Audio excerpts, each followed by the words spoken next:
امام تک پہنچنے کے لیے امت کی ضرورت ہوتی ہے، اور امت جب تک اطاعت نہ کرے تو امت نہیں بن پاتی۔ بکھرے ہوئے لوگ، جماعتیں، قومیں، قبیلے، گروہ ہوتے ہیں، مگر جب سب سے بالا تر ہو جائیں تو پھر امت تشکیل پاتی ہے۔ اسلام امت کی دعوت دیتا ہے، وحدت کی دعوت دیتا ہے، چاہے آپ کسی بھی رنگ اور نسل سے ہوں، چاہے آپ کوئی بھی زبان بولتے ہوں۔ اسلام ہے ہی امنیت کا مذہب، امن دیتا ہے، سلامتی دیتا ہے، اور یہی کارواں ہے۔ مشکل ہمیشہ سے انسانیت کو ابلیس سے ہے۔ خدا کی بارگاہ میں فرصت مانگی کہ میں ان کو ورگلاؤں گا، میں ان کو اغوا بندوں کے۔ اسی لیے پروردگار نے ہر دور میں اپنے مخلصین بندوں کو رکھا تاکہ وہ اس امت کی، وہ شخص کہ جو خود کا عنصر رکھتا ہو وہ ہادی نہیں ہو سکتا۔ ہادی وہی ہے کہ جو معصوم ہے، خطا سے بھی معصوم ہے۔ سید الشہداء نے امت کی اس غفلت کو جب دیکھا مسلمانوں کی، تو اپنے پورے وجود کو خدا کے لیے کربلا میں پیش کیا۔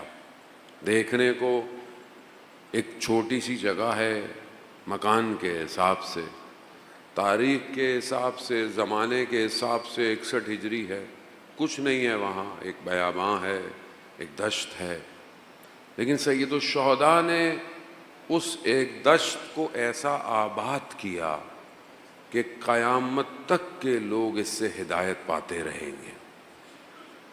وہ صدا روز عاشوراء ختم نہیں ہوئی جو امام نے جو ہے وہ استغاثہ بولا، حل من ناصر، ہے کوئی میری مدد کرنے والا؟ قیامت تک یہ صدا گونجتی رہے گی، اور جو اس پہ لبیک کہے گا وہ اس کارواں میں شامل ہوتا رہے گا۔ لیکن یقیناً اس کاروان میں شامل ہونا اتنا آسان نہیں ہے، ورنہ ہر زمانے میں بہت لوگ، لیکن یہ جو دور ہے ہمارا، یہ خوش قسمت ہے کہ ہم خوش قسمت ہیں۔ ہم ایک ایسے دور میں ہیں جہاں پر امام کا کارواں پورے موجوں پر خروش کے ساتھ لہروں کو کاٹتا ہوا منزل کی طرف بڑھ رہا ہے۔ یہ دور تشیع کی سر افرازی کا دور ہے، یہ دور ولایت کے پرچم کو بلند کرنے کا دور ہے۔ وہ ہم سے پہلے کتنے زمانے گزر گئے، کتنے، ہر بندے نے کوشش کی، ہر بندے نے اپنی سٹرگل کی، ہر بندے نے اپنا حصہ ڈالا، تبھی تو ہم یہاں پہنچے ہیں۔ اگر آج ہمارے آباء و اجداد نے محنت نہیں کی ہوتی تو آج ہم اس عزاداری کو نہ پاتے۔ ہر بندے نے قربانی دی، ہر شخص نے قربانی دی۔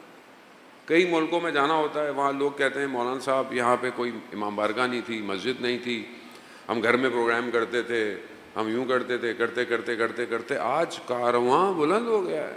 آج دنیا میں ہر جگہ حسین ہو رہا ہے، امام خود کارواں کو چلا رہے ہیں، اور صاحب کارواں غیبت کے پردے میں انتظار کر، خود اس کو لیڈ کر رہے ہیں۔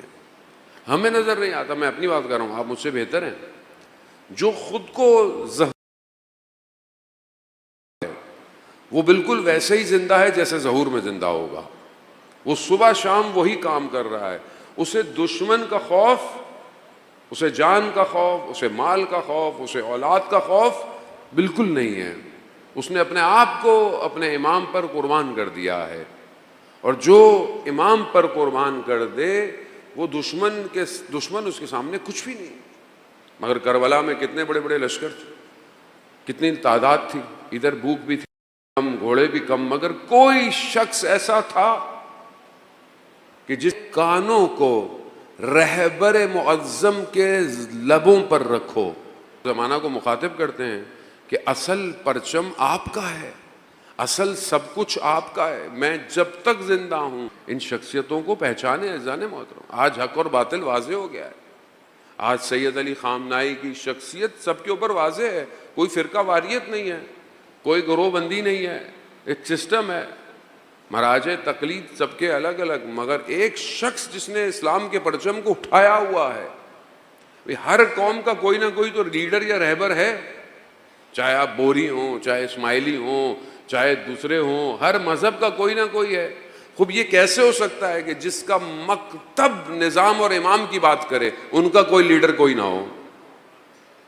یہ ضروری ہے کہ ہم بلا تفریق, چاہے وہ سنی ہو چاہے وہ شیعہ ہو, اگر تو کوئی اور ایسا ہے کہ جو ولایت علی ابن ابی طالب پر چلتا ہو, جو 12 امام کو مانتا ہو, جس سے دشمن گھبراتا ہو. اصل تو یہی ہے کہ آپ حق کو پہچانیں گے کیسے؟ حق کو آپ پہچانتے ہیں باطل کے ساتھ, کہ باطل کس کے مقابلے میں ہے. یا تو باطل کو نہیں سمجھے, ہم دشمن کو نہیں سمجھے, وہ کھلے عام کہتے ہیں. اسی لیے آپ دیکھیں کہ تمام مراجع کرام نے فتاوے دے دیے ہیں کہ جو آیت اللہ خامنائی حفظ اللہ کی شخصیت پر یا کچھ پر خرچ کرے, جو ہے وہ اسلام کا دشمن ہے.